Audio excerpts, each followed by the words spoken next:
أعوذ بالله من الشيطان الرجيم.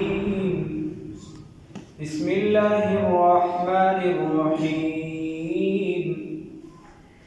والصافات صفا فالزاجرات زجرا فالتاليات ذكرا إن إلهكم لواحد رب السماوات والأرض وما بينهما ورب المشارق إنا زينا السماء الدنيا بزينة الكواكب وحفظا من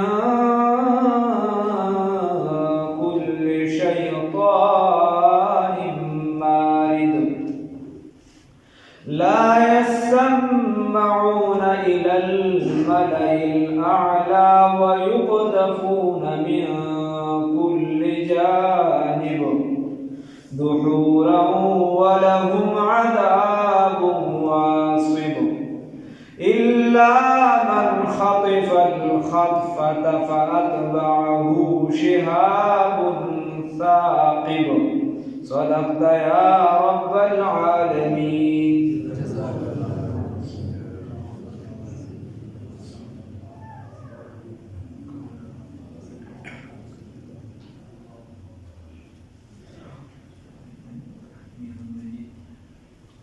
دیزینا سورة الصافات دا شروش الله رب العزت پیرانا توفیق راکی چی آخر بلور سرد عمل اللہ توفیق راکی. مخی تیرش سورة یاسین او دا دی سورة الصافات دا رانازل شو دی پس دا سورة الانعام او تسمیت الکل باسم الجزء دا والصافات د دې د وجې د بل د ټول سورته الصافات دا ویل شوی مکی سورته او درمیاني او اخیره مکی معظمه چې دا نازل شوی 56 نمبر چې دی یعنی 56 سورتونه د دینه مخکې دا نازل شوی دا 55 سورتونه د مخکې نازل شوی دا 56 آیاتونه پکې 182 رکوګانی 15 پکې او الفاظ 880 حروف چې دي 3999 دا پکې حروف دي. مخکې سورت کې سوره یاسین کې الله رب العزت چې دی هغه نفي وکړه د شفاعت قهري چې په زور څوک شفاعت نشي کولی او په دې سورت کې اوس عجز بیانوي د فرشتو د پیغمبرانو او یا د نورو سیدو. الله رب العزت فرمای چې هغه کم چې اولو العزم خلق دي هغه کمزوري دي الله رب العزت په مقابله کې څه نه دي بیا چې دا تاسو څه جوړ کړي دا خاص انسان د دې صورت مضامین مکه تقریبا د سابقه سورتونو دي د مکی سورتونو کې چې کومي بنیادی عقاید چې کوم دي توحید رسالت صداقت قرآن او یا چې د معاد عقیده د معاد یعنی دوباره د پاسېدو دغه دی پکې زیات دي. الله رب العزت فرمای بسم الله الرحمن الرحیم والصافات صفا. الله رب العزت فرمای قسم دی وی په هغه سب جوړونکو باندې صفا په سب جوړول سره والصافات صفا قسم دی وی په هغه سب جوړونکو باندې په قطار کې. یو خبره دا ده کې دا و بکې قسمیت چې قسم د الله نه ما سیوا په بل چا خوړې شي کنه لکه موږ وایو ما د قرآن وایو دا مې وایي د بړې ما د قرآن ما د زلما په جماعت قسم دی ستا په سر مې قسم دی خلک د ډرامونو ډېر متاثر دي د مور او پلار په سر مې قسم دی د بچو په سر مې قسم دی. حدیث شریف کی راځي نبی کریم صلی الله علیه وسلم فرمایي کوم بنده چې د الله نه ما سیوا په بل څیز باندې قسم وخوړو نو د شرک صرف د الله په ذات باندې قسم خوړی شي د هغې نه ما سوا په هیڅ څیز باندې قسم نشي خوړی، نه په پیغمبر خوړی شي، نه په قرآن خوړی شي، نه په جومات خوړی شي، نه په کعبې مبارکې خوړی شي، په هیڅ څیز باندې قسم نشته. حیات ساتي مسله زده کړئ، صرف د الله رب العزت په ذات باندې قسم خوړی شي. والله بالله تعالی دا قسم. بیا انسان دې که چېرته په معاشره کې یو څیز ته قسم ویلی شي دا ورسره دویم نمبر مسله او ده په هغې قسم وخوړ نو دا په قسم حسابېږي او دی به ګناهګار. مثال په طور په معاشره کې دې چاته قسم خوري او دی چې په قرآن باندې قسم وي او دې ته ټول معاشرې والا قسم وایي، دې ته عرفي مسله وي، د عرف باندې بنا وي. نو په معاشره کې خلک دغه قسم مني، که ده دغه خبره پوره نه کړه دی به حادث وي، ګناهګار به وي او د قسم یې مشي. خو سره که پوره یې کړه بیا په دغه قسم باندې دی ګناهګار دي چې د الله نه علاوه په بل څه قسم وکړي. اوس ته وایې چې د قرآن کې چې ځای پر ځای قسمونه دي، په انځر باندې قسم دی، په عصر باندې قسم دی وغیره، فجر باندې قسم دی. نو یو د الله رب العزت ذات دی، د الله خوښه ده چې په هر څه باندې قسم خوري، دا د الله خوښه ده، زما او تا ته دا اختیار نشته، د الله رب العزت خوښه دغه مسله شوه. الله رب العزت فرمایي والصافات صفا، او قسم دی وي زما په هغه سب جوړونکو باندې، په سب جوړولو سره نو د دې نه د څه سبونه مراد دي؟ د دې نه یا مراد د فرشتو سبونه دي. فرشتې چې دي دا هر ټیم د الله رب العزت حکم ته تابعدارې ولاړې او د سبونو په شکل کې وي، نو د دې نه مراد دغه سبونه دي. رسول الله صلی الله علیه وسلم د فرشتو د سب متعلق فرمایي، رسو قرآن کې به راشي بلځای کې وإنا لنحن الصافون، یقینا موږ الله رب العزت ته سب کې سب جوړونکي یعنی حکم ته تابع ولاړ. نو الله رب العزت بل ځای بیا د سب متعلق فرمایي چې سب به نیغ جوړه، یعنی د سب به اخوا دېخوا به په کتار کې نه راولي. الله رب العزت فرمایي ان الله يحب الذين يقاتلون في سبيله كأنهم بنيان مرصوص. الله رب العزت د هغه کسانو سره محبت ساتي چې کوم کسان د الله رب العزت په لار کې د کافرانو په مقابله کې داسې مضبوط کتار جوړوي چې گویا دا د اوسپنې هغه دیوال یا دیوان وي، یو څه بل څه د اوسپنې هغه څیزونه دې پکې ورچوي، د پاسه دې پې تانبه وي کړي، داسې مضبوط دیوال چې کافر ته په مقابله کې ولاړ. نو سب په دغه شان دی. خیر، نو بیا نبی کریم صلی الله علیه وسلم د فرشتو د صفونو متعلق فرمایي تاسو ته چې د هغې سب څنګه دی؟ نبی کریم صلی الله علیه وسلم فرمایي وایي یسمون الصفوف يتمون الصفوف الاولى ويتراصون في الصف، وایي هغې لومبنۍ صف دا پوره کوي، په هغې کې ځای نه پرېږدي، بس د هغې په دویم صف کې ودرېږي. فرشتې لومبنۍ صف پوره کوي، بس د هغې په دویم صف کې ودرېږي. د دې وجې د صفوفو مسله ده په فقه کې چې مثال په طور بالغان وي، عاقلان وي، لومبنۍ به امام ته هغه کسان نږدې ودرېږي چې په مسله پوهېږي. که امام ته په مانځه کې څه مسله راغله چې دې د بنا په مسله پوهېږي چې هغه ته مثال په طور لمونځ یې مات شي، وینه لاړه، بل څه لاړه، انسان د مختلف حالات راځي چې دې راوروستو کېږي چې کس مانځه ته وړاندې کوي چې هغه د دغه ځای نه مونځ شروع کړي چې د بنا په مسله پوهېږي. چې ته د لاسه راټینګ او مخکې ودرې وایي چې څه چل دی خیر خو دی چې پوهېږي نه په دغه، نو داسې کس به ودرېږي چې د بنا او د مانځه په مسایلو پوهېږي. مفتي محمود رحمه الله وایي راغی دارالعلوم حقانیې ته، نو موږ جمع یې ورکوله، صبرانه مونځ یې کو، فرض یې ورکول. بیا د هغې مسله ده چې کله فرض وکړي هغې نه پس به اعلان وکړي چې بهی زه مسافر یم، تاسو خپل مونځ پوره کړي. چې څنګه یې مونځ وکړو نو اعلان یې وکړو چې زه مسافر یم، تاسو خپل مونځ پوره کړئ 4 رکعته. مولانا عبدالحق باباجي رحمه الله وغیره ټول نو هغه چې مونځ وشو نو یو خان پکې وایي چې مقیم امام شته، مسافر ته څه حاجت؟ مفتی محمود رحمه الله حاضر جواب هغه ورته مخ راته وکړو دا ځکه چې ستا په شان کسانو ته پکې د مسلې پته ولګي چې مسافر پسې لمونځ کېږي. خیر نو یوه خبره دا ده چې سب کې به نږدې پویه خلک ودرېږي، بیا مشران به ودرېږي ورسره، بیا د هغې نه پس به بالغان په ړومبو صفونو کې ودرېږي، بیا بالغانو پسې به نابالغه ماشومان ودرېږي، هغې پسې به چې دی نو بیا مطلب که چېرته زنانه وي وغیره د هغې صفونه به یا نو د دې نه مراد چې دی دا د فرشتو صفونه دي. ما درته ووایي دقه شان به صف جوړوي. او بعضې روایاتو کې راځي چې د فرشتو داسې صفونه رسول الله صلی الله علیه وسلم ووایي چې ولا یذرون فرجات الشیطان، چې هغې پکې ځای دی شیطان ته نه پرېږدي. ښه په صف کې چې ځای څومره کولوي نو دومره به شیطان ته پکې لار چې دی نو کولوي. زمونږ دې کې خو سمې منډې وایي راوایي، سمې منډې یو ځای کې ولاړې بل ځای کې ولاړې.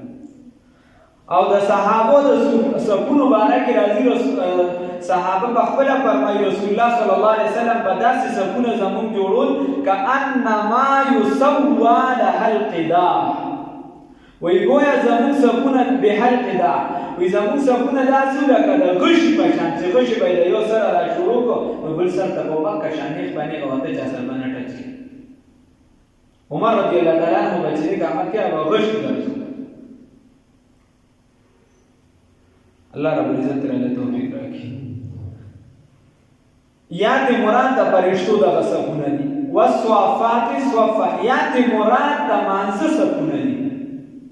نبی کریم صلی الله علیه وسلم فرمایي د دوه څیزونو متعلق حدیث مفهوم بیان وایي تاسو خپل صفونه نیغ کړئ، که صفونه نه نیغوئ نو ستاسو زړونه به ګډوډ شي، د یو بل سره به اختلاف پیدا شي، د یو بل سره به شدید اختلاف پیدا شي. او یو تاسو سلام عام کړئ، په هر چا سلام اچوئ. خلکو چې داسې چا سره لږه لږي نه چې هغه رامخامخ شي ځان سره وګورېږي او دوه کنځلې ورپسې وکړي، بیا د منافقت هغه سلام هم پرې واچوي. نو سلام عام کړئ. بل یا دې مراد چې دی دا د جهاد صفونه دي. مالتین الله یحب الذین یقاتلون فی سبیله کانهم بنیان مرصوص سے سفیرای وي دی. نو اصل چې دی الله رب العزت فرمای الله چې په دغه قسم خوري یعنی دی یو عزت ورکړي چې دا عزتدار صفونه دي. الله وی په دغه ملي قسم وي. بیا وی فالزاجرات زجرا، په هغه شړونکو په هغه ټولي چې شړونکي دي زجرا په شړلو سره په هغې مې د قسم، هغه چې شړونکي دي په شړلو سره، هغه ټولي چې شړونکي دي په شړلو سره په هغې مې د قسم. نو د دې نه مراد یا هغه فرشتې دي چې هغه دا شیطانان کړي د اسمانونو ته خېږي نو هغې یې اولي یا یې هغې نه پرېږدي شړي یې، دغه فرشتې ته مراد دي.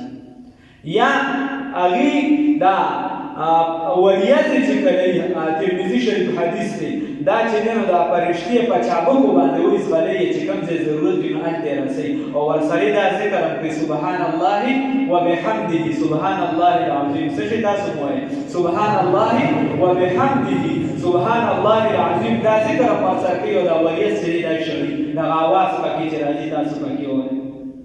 نو دا دغه فرشتې دي مرادي دي. او یو معنی بله علما کوي فالزاجرات زجرا، وایي قسم دې وي په هغه فرشتو باندې چې سختي کوونکي دي، په سختۍ کولو سره چې د کافر نه روح وباسي نو دومره په سختۍ باندې وباسي گویا د مالوچو نه چې دی ازغن دا لښته راوباسي، دا څومره مالوچ دقه چې په سختۍ دې روح راوباسي. الله هم دوسره فتالیات ذکرا، بس قسم دی په هغه تلاوت کوونکي باندې ذکرا چې تلاوت کوي د قرآن عظیم الشان، د قرآن عظیم الشان په تلاوت کوونکي د قسم دی. یا بل علما یو معنی کوي فتالیات ذکرا، قسم دی په هغه فرشتو باندې چې لوستونکي د قرآن دي. نو صرف تی لوستونکي نه ته چې ناست یې الله کینولې نو په دې باندې د الله شکر وباسه چې الحمدلله. نو الله رب العزت د قرآن په تلاوت کوونکي باندې قسم خوري. فتالیات ذکرا، الله رب العزت تعالی توفیق راکړي. الله رب العزت فرمایي ولا ذکر الله اکبر. دا الله رب العزت دا ذکر دا د هر څه نه اوچت دی، ډېر لوی څیز دی. الله دې رانصیب کړي. مانځه کې ذکر راغی، عبادت راغی، هر څه راغی. ګوره حدیث شریف کې راځي وایي زما بنده چې ما ځان نه یادوي په زړه کې، نو زه یې په زړه کې یادوم کما یلیق بشانه، څنګه چې د الله شان سره لایق وي، یعنې ځان سره یادوم. او زما بنده چې ما په مجمع کې یادوي، نو زه د هغې نه په اعلی مجمع کې د فرشتو یادوم. فاذکروني اذکرکم. بل حدیث کې راځي نبی کریم صلی الله علیه وسلم فرمایي الله رب العزت فرمایي چې زه د بنده د ګمان مطابق د سره چې دی په ما څنګه ګمان کوي زه ورسره کوم. ته وګوره دا کوم چې د خدای نه ډېر ګیلې مېلې کوي، هغه غرض نه سمېږي. نبی کریم صلی الله علیه وسلم فرمایي حدیث قدسی وی الله رب العزت فرمایي وی انا مع عبدي اذا ذكرني وتحركت بي شفتاه. وی زه د خپل بنده سره یم اذا ذکرني کله چې دې زما ذکر کوي، چې کله څه کوي زما ذکر کوي، وتحرکت بي شفتاه، او دې زما یا دې شونډو له چې دې حرکت ورکوي، دې شونډو له حرکت ورکوي زما په یاد سره، چې زما ذکر کوي په دې څنګه زما نوم یاد کړي په خوله باندې، نو زه ورسره یم. الله رب العزت فرمایي نو ذکر لساني چې ته په ژبه باندې لګیا یې، په خوله لګیا یې ښکاره څه شي لا اله الا الله، لا اله الا الله، لا اله الا الله. یا ته لګیا یې اللهم صل علی سیدنا محمد وعلى ال سیدنا محمد وبارک وسلم. بل درود وې سبحان الله وبحمده سبحان الله العظیم وې الله اکبر وې الله عزت آسان. تب زړه کې ذکر کې ذکر قلبی کې هم الله تعالی سره دی. میان عاشق و معشوق رمزیز کرامن کاتبین هم خبرې نیسي. عاشق و معشوق وکړه خبرې په مسکا سره. نو خبره داسې ده الله رب العزت فرمایي قسم دې زما په دغه تلاوت کوونکي د قرآن باندې ان الهکم چې یقینا معبود ستاسو له واحد دک یو ذات دی. څوک دی؟ الله. څوک دی؟ الله. رب السماوات، رب د اسمانونو دی، تربیت کوونکي د اسمانونو دی. مربي هغه څیز ته وایي چې یو څیز د دې نه روان کړي د هغه تربیت کې رالوی یو مقام ته ورسېد. رب السماوات تربیت کوونکی، رب د اسمانونو دی، والارض د ځمکې دی، وما بینهما او هغه چې په منځ د دې کې دی، ورب المشارق او رب د مشرقونو دی. مشرقونو یو ځای کې الله رب العزت مفرد ذکر کړی دی، رومبنۍ سپاره کې غالبا دی یا دویمه کې رب المشرق والمغرب. الله رب العزت فرمایي سورة الرحمن کې دی رب المشرقین و رب المغربین، او دلته کې الله رب العزت جمع ذکر کړی، مشارق ذکر کړی، نو مغارب لري. ولی چې کوم ځای کې ذکر دی رب المشرق والمغرب، دایره صرف جهتونه مراد دي، مشرق طرف او مغرب طرف. بس صحیح ده، یو مشرق طرف یو مغرب طرف. او چې کوم ځای کې رب المشرقین و رب المغربین ذکر کړی دی، نو مشرق الشتاء والصيف، یو د ګرمۍ مشرق او یو د یخنۍ. چې کوم ځای کې د ګرمۍ کې نور راخیږي، په یخنۍ کې دغه ځای نه راخیږي. او چې کوم ځای کې الله رب العزت رب المشارق ذکر کو، نو د دې نه زاویې مراد دي. د هرې ورځې نور چې دی دا د خپلې زاویې نه بدل نه راخیږي، د یو نه راخیږي. نو ځکه جمع ذکر کړو. او چې مشارق جمع شو نو مغارب پکې بخبره رااله. نو موږ خپل خلک نه ګورو که نه. رحمان بابا وایي دا چې هره ورځ خیږي بیل بیل لمر دی، دا چې هره ورځ خیږي بیل بیل لمر دی، کوم چې پریوزي هغه خطي نشي بیا، کوم چې پریوزي هغه نشي خطي بیا. دا د هرې ورځې ځان ځاله لمر دی، خپله لار د خپله طریقه ده. الله رب العزت دی په قرآن پوهه رانصیب. الله فرمایي انا زینا السماء، یقینا مزین کړی دی، ښایسته کړی دی السماء دنیا، اسمان د دنیا، بزینت الکواکب، په ښایست د ستورو سره، د ستورو په ښایست سره.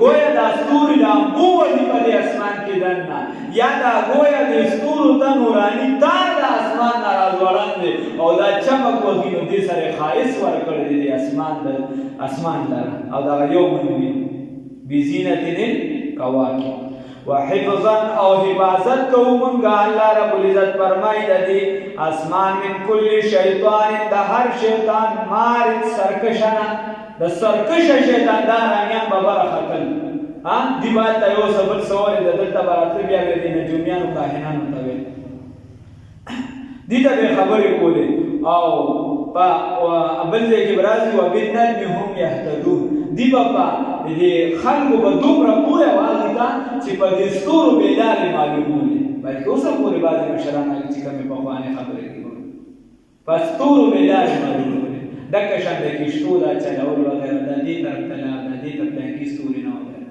و بالنجم هم یهتدون نو پستورو ها بیا دا سیگار بکو دی شیطانانو اللہ رب العزت فرمائی وحفظا حفاظت کو دی اسمان من کل شیطان مارد دا ہر شیطان سکشن لا يسمعون اے بمانا دا لا يستمعون دی نشی اولی دی وقت نشی خودی الى الملائ الاعلا دا اعلا و اقرب پرشتو تا ور پرشتو تا طرف دا غیتا ویوقظکون و دی وشتنشی ويرمون دي وشتنشي من كل جانب ده هر طرفنا دحورا ده تختول ده بارا ولهم او ده دي ده بارا عذاب واصل عذاب ده همشوالي دي عذاب دائمي دي الا من خطب الخطبه مگر هغه سو خطبه ویل شي ډونګي دا ډینګ وغیرہ دي چې دا ټوکاو لګي الا من خطب الخطبه مگر هغه